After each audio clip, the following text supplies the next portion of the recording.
Dioses de la Montaña Verde, capítulo 1.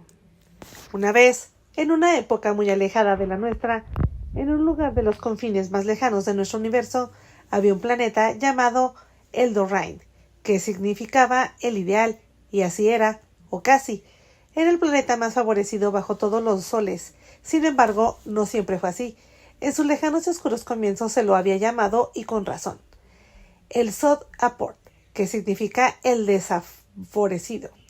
Y así había sido, decididamente hace eones. Dos mundos gigantes colisionaron en la negra infinitud del espacio y se rompieron en billones de pequeños pedazos. El pedazo más grande de todos se desprendió y quedó atrapado entre las gravedades de dos pequeños soles. Así fue como nació el Sod Aport. Pero hacía calor en el Sod Aport por los dos soles para darle luz y calor. Tan pronto como un sol se ponía detrás de las montañas escarlatas y el manto negro y refrescante de la noche se posaba sobre esa tierra devastada por el calor, el segundo sol se elevaba sobre la montaña verde para ahuyentar la oscuridad reconfortante. El segundo sol traería de nuevo a luz y el calor a ese pobre y asediado mundo. Y ¡ay, qué frío hacía en el Sod Aport! En los polos superiores e inferior era una esfera que giraba constantemente, abrazando en el centro abultado, helado en los polos opuestos que se alejaban. El mundo estaba tan perfectamente equilibrado entre los dos soles que ningún rayo de luz o calor podía penetrar jamás en la gélida oscuridad de ninguno de los dos polos. Ambos eran lugares de noche eterna. Solo en las estrechas tierras fronterizas entre los dos extremos podría revivir la vida verde, bajo los dioses de la montaña verde. Incluso allí, el calor abrasador o el frío entumecedor arrasaban y marchitaban las tiernas plantas jóvenes en crecimiento. Sin embargo, de alguna manera, a través de los años, algo de vida persistió, a pesar de todos los obstáculos que se le arrojaron, y fue una vida resistente, decidida y fuerte, cuando llegaron los seres humanos y finalmente lo hicieron. Les tomó miles de millones de años evolucionar de plantas fijas, con raíces a hombres ambulantes. Eran personas bajas y gruesas, robustas como troncos de árboles, tan obstinadas, resistentes y tenaces como el tronco de la planta del que habían surgido. Todo aquello agobiados pueblos. Parecían que los elementos de la naturaleza librarían una batalla implacable, despiadada y perpetua para acabar con ellos. Se vieron obligados a excavar en las extrañas más profundas de su tierra para encontrar agua y fueron muy inteligentes en la forma en que idearon medios para sacarla a la superficie e irrigar la tierra reseca, porque llovía muy a menudo en las tierras fronterizas entre lo demasiado cálido y lo demasiado frío. Nunca era una lluvia suave, llovizna, reconfortante y nutritiva. ¿O no? Nunca se esperaba una lluvia dulce y suave. Torrentes de agua caían sobre su tierra, un aguacero torrencial acompañado de vientos arremolinados que desgarraban y rasgaban, y cuando la lluvia, los vientos terminaban, el agua desaparecía tan rápidamente como había llegado, tragada sedienta por las grietas y hendiduras, filtrándose por los numerosos orificios de la dura corteza superior, hacia el interior oscuro de la tierra. Había quienes muchos sostenían que, debajo de esa misma corteza dura, estaba en efecto el lugar donde la vida sería más fácil, pero la mayoría no estaba de acuerdo. La idea de vivir en cuevas oscuras, madrigueras y túneles fríos era aborrecible para ellos, los amantes de la luz y el sol. Su extraña tierra dominaba por dos soles, refrigerado en cada extremo, húmedo. En el medio creaba mediante el juego de temperaturas extremas que actuaban una sobre la otra, estrechos bordes entre los dos climas, tierras rocosas de cristales de belleza, iridiscentes y radiantes, no se daban cuenta. La lucha por mantener la existencia era demasiado agotadora para los músculos, fatigante para la mente, como para apreciar lo bueno que podían haber visto o encontrado. El suyo era un trabajo que nunca terminaba, nunca disminuía, sin importar cuánto lograrían durante las largas horas de trabajo. Eran personas con una ocupación, una profesión, una vocación. Cultivar alimentos, plantarlos, esforzarse en la cosecha, mantenerse vivos, resistir, sobrevivir, eso era todo. Vaca, el incansable. En el borde mismo de la zona de la temperatura superior, más cerca del lado frío que del caliente, vivía el granjero más trabajador y diligente de todos. Se llamaba Vaca. Cuando los ciudadanos de esa tierra se dieron cuenta de qué tipo de hombre era Vaca, lo llamaron Vaca Valente, que significa Vaca, el incansable, y en muchos aspectos Vaca era, de hecho, incansable.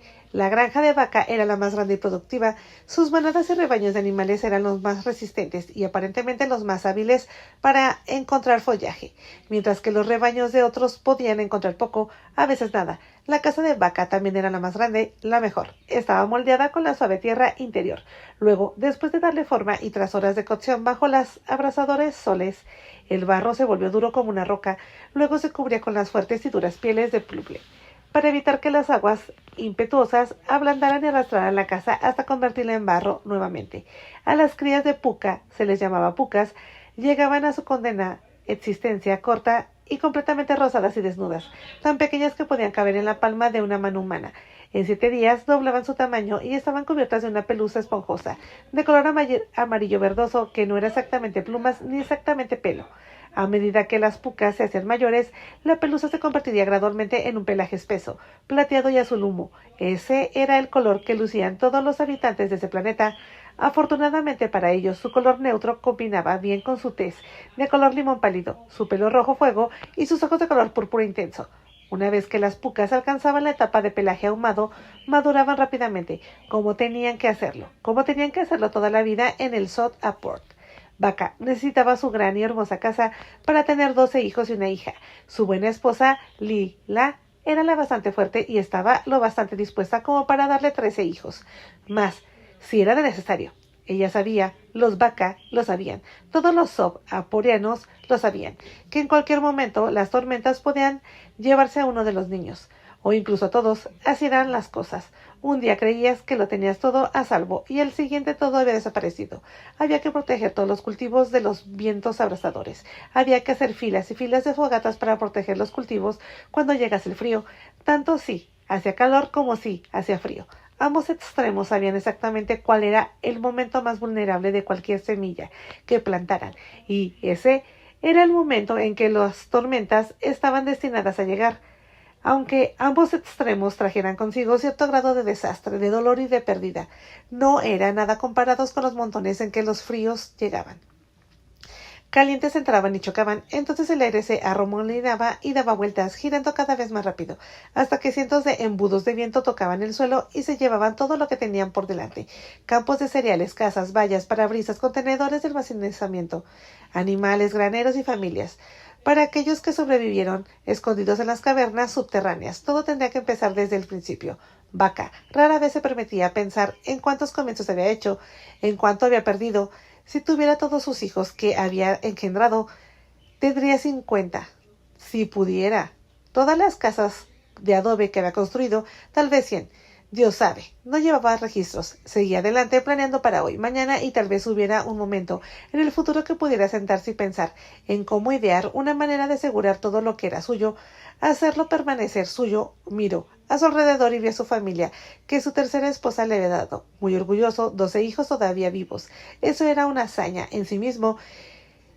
Quedaba una hija pequeña, Brett Lee, tan trabajadora como cualquiera de sus hermanos. Había trabajado codo a codo con su madre desde los 3 años, cocinando, limpiando, hilando, tejiendo y cosiendo la tela gris, opaca para hacer ropa, además de otras 100 tareas. Las hacía de buena gana y bien. Para los niños de el Sod Aport, los días despreocupados de la infancia fueron realmente cortos, a pesar de lo exitoso y admirado que era. Vaca tenía una molesta picazón que no podía satisfacer.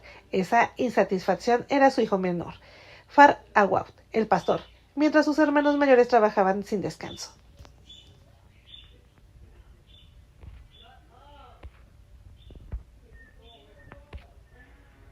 En los campos o excavando, laboriosamente en las profundidades de las cavernas tierras interiores, haciendo que cada momento del día contara para algo. Se podía contar con que Fat Awout encontrara una manera de lujear su parte de las tareas diarias, al menos así le parecía a Vaca, y también a sus hermanos mayores. El muchacho no tenía absolutamente ningún sentido del deber, de la obligación y la responsabilidad. Que un hijo suyo pudiera ser perezoso ardía en el cerebro de Vaca, como una olla de estofado siempre en el fuego. Muchas eran las veces en que Vaca echaba de menos a su hijo menor y después de una larga búsqueda encontraba a Far Awout en algún lugar apartado y aislado, simplemente tumbado boca arriba, mirando distraídamente el cielo azul violantesco y las largas nubes que se desplazaban. —Idiota, ¿qué te pasa, muchacho? —le gritaba Vaca cada vez, y luego lo reprimía con severidad. por ser perezoso, descuidado, indiferente, irresponsable. ¿Acaso no sabía que había trabajo que hacer? No sabía que cada uno tenía que hacer su parte. No había gorrones, estaba pensando, respondió Farquhar, aparentemente indiferente a la ira de su padre. Mira esas rocas por allá, los colores que tienen, mira cómo tiñen la tierra, mira la ropa que usamos, gris opaco. ¿No sería genial si pudiéramos usar ese color para darle brillo a nuestra ropa? ¡Idiota!, gritó Vaca. ¿Qué diferencia hay de color de nuestra ropa? Nos mantienen calientes cuando hace frío y nos protegen del sol. ¿Qué más se necesita de la ropa? Nada, supongo, respondió Farquhar, convencido de que sus ideas eran tontas. Con ropa de color o sin ella seguía siendo un lugar lúgubre y odioso en el que había nacido. Trabajar, trabajar, trabajar. Desde la mañana hasta la noche. Dormir un poco antes de que comenzara otro día de trabajo. Seguro que podía haber algo más. Ni siquiera había tiempo para contemplar los gloriosos amaneceres o atardeceres. Sí, quería vivir como le dictara su padre y su familia. Entonces le sonrió a su padre, con una encantadora disculpa. ¿Qué es lo que quieres que haga? Para Vaca, esa sonrisa era lo más exasperante de todo, incluso más que la estúpida pregunta de Farquhar, porque habían motivos para sonreír. Era eso lo único que pensaba ese chico, en los colores, cuando en todas partes había trabajado que hacer. Mucho trabajo, y no quería pensar en eso. Estaba allí, siempre esperando a la vista, sin necesidad de pensar, sin órdenes. Saber trabajar era algo inapto en ellos, como el pelo rojo que les crecía en la cabeza. Lo aceptabas, igual que aceptabas el color de tu piel, verde. Volvió a mirar a su hijo, medio compasivo, porque la piel de Farquhar era de un color crema pálido, ni siquiera teñida de verde, y su cabello era extraño, rojo dorado, no rojo ladrillo, como el de todos los demás. Otro día fue a buscar a su hijo más joven, más extraño e impredecible, y como era de esperar, estaba nuevamente tendido en la sombra boca arriba, con las manos debajo de la cabeza. Hay que fabricar jabón, cosechar cereales y ahumar jamones, pero así está, boca arriba, empezó Vaca con un gran sarcasmo. ¿Estoy interrumpiéndote en tu profunda reflexión? No, padre, estaba soñando. ¿Cómo? Si eso fuera posible, soñar con los ojos abiertos, imagínate. Vaca nunca había soñado con los ojos abiertos a la luz del día. Rara vez soñaba, ni siquiera mientras dormía, salvo en aquellas felices ocasiones en las que había comido lo suficiente. Pero esos sueños eran experiencias aterradoras. Desde luego, nada que un niño buscaría, y sonreía al contrario. Vaca dijo con toda la paciencia que pudo reunir, y no era un hombre paciente por naturaleza. Hijo, estoy haciendo un esfuerzo por comprenderte, así que, si estás enfermo, dime dónde te duele y haré lo que pueda para ayudarte. Pero, si estás y simplemente estás tumbado aquí descansando para que puedas pensar, mientras el resto de nosotros nos rompemos la espalda trabajando, incluida tu pequeña hermana, entonces, por los dioses, te arrancaré el pellejo de la espalda. Muy rápidamente Farquhar se puso de pie. Eso es, padre, eso es lo que estaba soñando. Una forma, sin que nos partamos la espalda. Trabajamos de la mañana a la noche, estamos demasiado cansados para disfrutar. Envejecimos hasta de tiempo. Vaca miró a su hijo estupefacto. Blasfemia, ¿qué otra forma de vida había que no fuera el trabajo? Oh, estaba enfermo de la cabeza. La tristeza lo invadió. Por supuesto, esto explicaba toda la rareza del chico, la forma en que a veces se reía. Nadie se reía, excepto este hijo tonto tuyo. Y en los momentos más inesperados y embarazosos, dejaba que los vecinos contentos fueran completamente desconocidos, lo oyeran y lo vieran una y otra vez. Vaca y Lila tuvieron que explicar que su hijo menor tenía un toque de locura solar. Los que habían oído la risa de Farquhar apartaban la mirada y coincidían tristemente en que debía ser así. Aunque en secreto, estas mismas personas volvían a casa y conferenciaban entre sí, y por lo general coincidían en que nunca antes había visto un caso de locura similar así. Locura solar, que adquiriera esta manifestación particular y peculiar. Los que conocían bien a Vaca y a su familia sospechaban que era mucho más que un toque temporal de locura solar que afectaba a todos. El joven Farquhar estaba muy preocupado por su situación. En el fondo, se alegraban de que Vaca tuviera al menos un fracaso en su generación de magníficos hijos. En realidad, todos envidiaban a Vaca, porque tenía más éxito en todo lo que los demás hacían. Demasiado éxito, según algunos, quienes más tenían más de 12 hijos. Ni uno. Vaca adivinó lo que sus amigos pensaban de Farquhar, porque él mismo era 1000 veces más culpable de los mismos pensamientos, pero claro, tenía 1000 veces más pruebas para convencerse de que el chico estaba más que por un poco loco. Estaba loco, para añadir el toque final a una larga lista de idiosincrasias desconcertantes. propias solas de alguien gravemente afectado. El maldito chico era escuchado a menudo cantando a Far Awad. Le daba igual a alguien si lo oyera cantar, con quien lo miraba y se enterara de sus otras obras peculiares. Oh, era algo que soportar, una maldición para castigarlo. No había más motivos para cantar que para sonreír. Vaca, que buscaba desesperadamente la esperanza, pensó que el muchacho podía estar enloqueciendo por los soles ardientes. Ocurría de vez en cuando. En su cerebro podía estar tan agitado por el viento que no se daba cuenta de que toda la vida era una batalla desesperada. No había necesidad de mostrar alegría o risa. Los dioses ya sabían que existía. Far Awad no tenía por qué llamarle la atención. Tarde que temprano, los dioses de esa montaña verde oirían su risa o su canto, y en su envidia celosa por el placer de un mortal se lo quitarían, enviarían los embudos de viento para destruir a él, y tal vez a todos y a todos los demás. ¿Cuántas veces había advertido a su hijo más tonto de esto mismo? Inútilmente al parecer. Far Awad nunca apreció, ni siquiera parecía tomar en serio ninguno de los fervores religiosos de los que todos los demás creían tan firmemente. El resto de la familia tuvo que enmendar la conducta respetuosa del muchacho.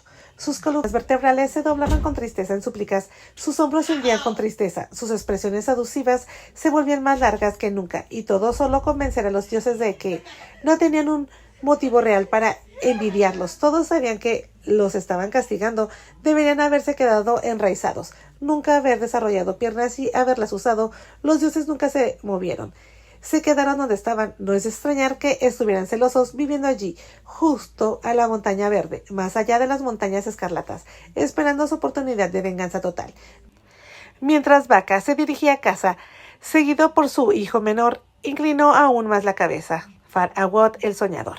Aquella noche, cuando Vaca tuvo a toda su familia dormida y segura en sus camas de pieles de puflet, fue a pararse junto a Far Awad y estudió el extraño rostro de su joven hijo, aunque se preguntaba todos los días por qué había sido tan maldecido por este hijo complejo y paradójico. Paradójico porque en lo más profundo de su corazón, por alguna razón que ni siquiera él mismo comprendía, amaba a este hijo más que a cualquiera de los otros. El solo hecho de estar allí y mirarlo dormido le producía un brillo de cálido placer en su corazón. Far Awad era el más alto y más delgado que sus hermanos, sus movimientos eran más rápidos, era más ágil, lo que le daba una gracia singular que hacía que todos los demás parecieran anormales y torpes, pero era algo más que su extraña belleza. Si es que era belleza, había algo en su rostro, detrás de sus ojos, algo diferente, algo desconocido, algo que insinuaba fuerzas misteriosas. Cuando el chico cantaba, aunque Vaca nunca lo admitiera, una pesadez se aliviaba en su espíritu. Casi podía olvidar todos los problemas y ansiedades que lo asediaban. A diario, ese era el problema con cosas como el canto. Uno nunca dejaría de permitir esa ligereza de espíritu. Apartaba la mente de sus problemas actuales. Olvidar los propios problemas lo hacía aún desprevenido, y entonces era cuando el desastre estaba seguro de sobrevenir. Había ocurrido una y otra vez. Los precedentes y la experiencia hacían la verdad por necesidad. Para sobrevivir, el placer tenía que ser extinguido rápidamente.